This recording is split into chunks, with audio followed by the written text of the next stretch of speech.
बाबा जी, जिस तरह मोदी जी ने सद्भावना मिशन शुरू किया था, उन्होंने सभी धर्म के लोगों को साथ लेकर मिशन तो शुरू किया, लेकिन जिस वक्त एक व्यक्ति ने, एक मुस्लिम व्यक्ति ने स्टेज पर जाकर मोदी जी को इस्लामी टोपी पहनानी चाहिए और उन्होंने मोदी जी ने इस टोपी पहनने का इनकार कर दिया। कंट्रोवर्सी वहां से शुरू हुई। क्या ये थी पूरी कंट्रोवर्सी और वो व्यक्ति कौन था जिसने मोदी जी को इस्लामी टोपी पहनानी चाहिए? पहले बात तो मैं धन्यवाद देना चाहता हूं कि पहली बार इस देश के किसी मुख्यमंत्री ने कौमी सौहार्द के लिए, एकता, शांति और सलामती के लिए पवित्र हेतु सर अनशन किया और उसको गुजरात ही नहीं, भारत ही नहीं, विश्व भर में जो समर्थन मिला है, प्रजा का जो समर्थन मिला है, वो अभूतपूर्व है।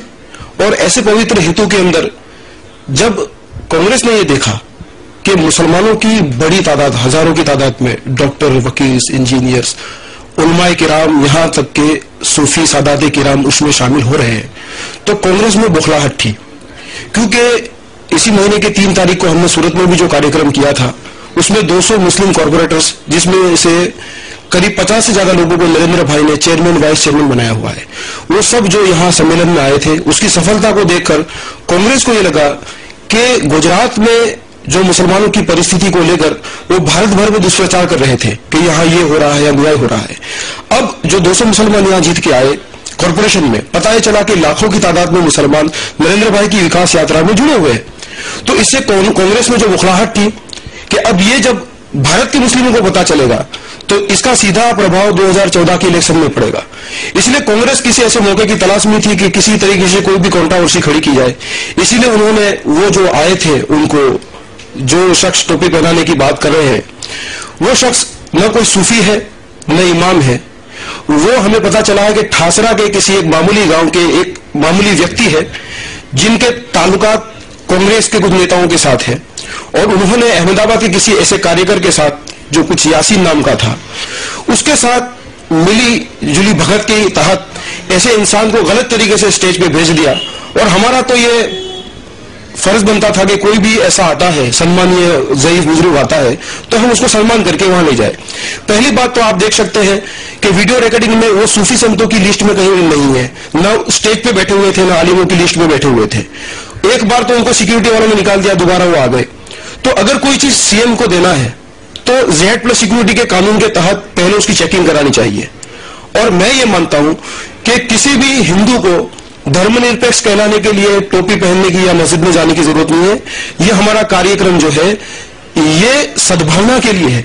सद्भावना ये नहीं है, और सद्भावना के लिए ये जरूरी नहीं है कि कोई मुसलमान मंदिर में जाके पूजा करे, कोई हिंदू टोपी पहनकर मस्जिद में जाए, ये जरूरी नहीं है। हमारा भारत का जो बंधारण है वो विविधता में एकता, कि हम चाहे विविध धर्म के हो, संप्रदाय के हो, जाति के हो, लेकिन राष्ट्रवाद के मुद्दे पर हम एक हो और सब विकास यात्रा में साथ हो। सबका साथ सबका विकास, ये होना चाहिए। तो ये जो कंट्रोवर्सी हुई, मैं नहीं मानता कि इसके अंदर सीएम साहब की कोई गलती है। सीएम साहब का जो सूत्र है वो ये है कि justice for all, appeasement for none. हम तुष्टीकरण की नीति में नहीं मानते और हम धर्म और राजकारण को एक दूसरे के साथ जोड़ना नहीं चाहते। लेकिन जिस हिसाब से मोदी जी ने टोपी पहनने से इनकार कर दिया, मोदी जी अगर जो मान लो कि टोपी पहन भी लेते तो मुस्लिम नहीं हो जाने वाले थे, उन्होंने आखिर इनकार क्यों किया? देखो, पहली बात तो यह है कि नरेंद्र भाई ने ऐसा इनकार किया ही नहीं है।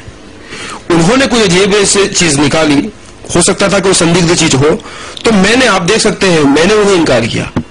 और अगर ऐसा होता तो उन्होंने जो साल उड़ाई उसका भी इनकार किया होता। और सीधी बात है कि जब मैंने इनकार किया तो सीएम साहब भी समझ सकते हैं कि उस चीज को फिर वो उसके खिलाफ नहीं कहेंगे वो। तो यही बात थी। और मैं ये कहता हूं कि उनको, कि नरेंद्र भाई को टोपी पहनने की क्या जरूरत है?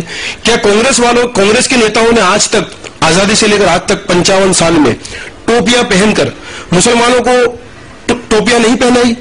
सच्चर समिति का रिपोर्ट देखो, जो खुद कांग्रेस का है, कि भाई हिंदुस्तान में अभी फिलहाल 2% मुसलमानों के पास भी नौकरियां नहीं है। जो कैदी जेलखानों में हिंदुस्तान की, उसमें से 40% मुसलमान जेलों में, 70% मुसलमान स्लम बस्ती में, झोपड़पट्टियों में, यहां तक के जस्टिस सच्चर का कहना है कि दलित से भी ज्यादा खराब परिस्थिति मुसलमानों की है। तो क्या 55 साल से वोट लेके, मुसलमानों का खून लेके ये कांग्रेस ने टोपी पहनाने का काम नहीं किया? तो नरेंद्र भाई या हमारा भाजपा संगठन टोपी पहनने और पहनाने की नीति में नहीं मानता। ये सब कांग्रेस को मुबारक हो। हम तो गुजरात की बात करते हैं, हम भारत की बात करते हैं, सब समाज की बात करते हैं, माइनॉरिटी मेजोरिटी की नहीं। जो भारतीय है, जो राष्ट्रवादी है, उनका विकास होना चाहिए और सब एक साथ होना चाहिए। तो आपको क्या लगता है कि नरेंद्र भाई मोदी अब मुसलमानों के लिए भी काम करेंगे या आप कांग्रेस पर एलिगेशन लगा रहे हैं कि कांग्रेस ने मुसलमानों को टोपियां पहने और कुछ काम नहीं किया?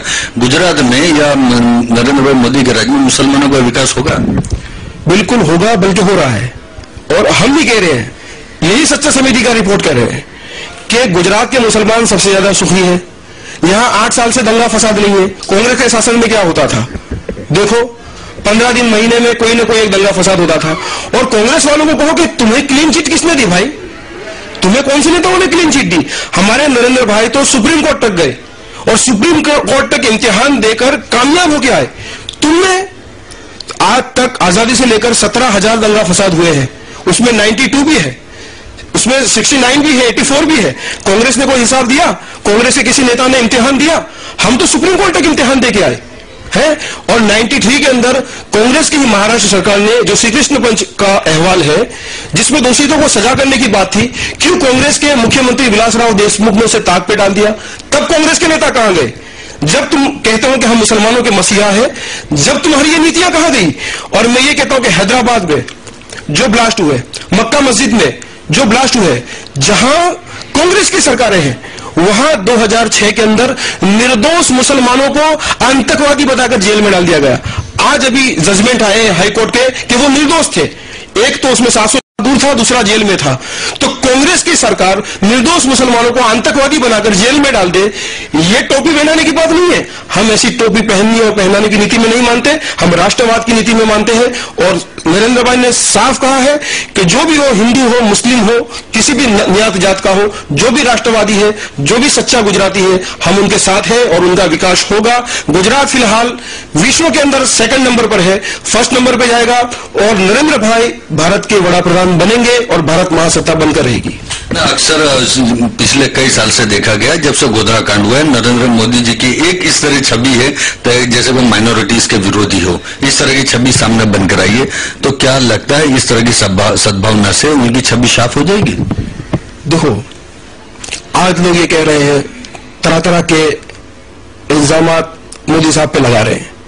मैं कह रहा हूं कि नरेंद्र भाई के दिल में माइनॉरिटी या मेजोरिटी मुस्लिमों के प्रति द्वेष भाव होता तो हमारा जो गुजरात बीजेपी का माइनॉरिटी का संगठन है, यह संगठन कभी न बनता। यह सिर्फ नरेंद्र भाई के शासन में बना है मुस्लिमों का संगठन। यानी नरेंद्र भाई को चिंता थी कि मुसलमानों में जो सच्चे अच्छे लोग हैं, राष्ट्रवादी है, गरीब है, उनका विकास होना चाहिए, इसीलिए तो माइनॉरिटी का संगठन बनाया। और फिर जब उनको लगा कि अब इनको सत्ता में भी लाना चाहिए, तो 2010 के इलेक्शन में आप देख सकते हैं 200 मुसलमान जीत के आए। भाई कांग्रेस वाले इसका क्या जवाब दे रहे हैं? 200 मुसलमान, ये कोई ग्राम पंचायत का इलेक्शन नहीं था, कॉर्पोरेशन की इलेक्शन है। और हर जिले में मुसलमानों का जीतना यह साबित करता है कि गुजरात के मुसलमान कांग्रेस की नीतियों को समझ चुके हैं कि कांग्रेस ने सिर्फ यूज एंड थ्रो किया है, कांग्रेस ने उनको इस्तेमाल किया है। तो वो सब नरेंद्र भाई के साथ है और भविष्य में भी बड़ी मात्रा में वो सब बीजेपी के साथ ज्वाइन हो जाएंगे।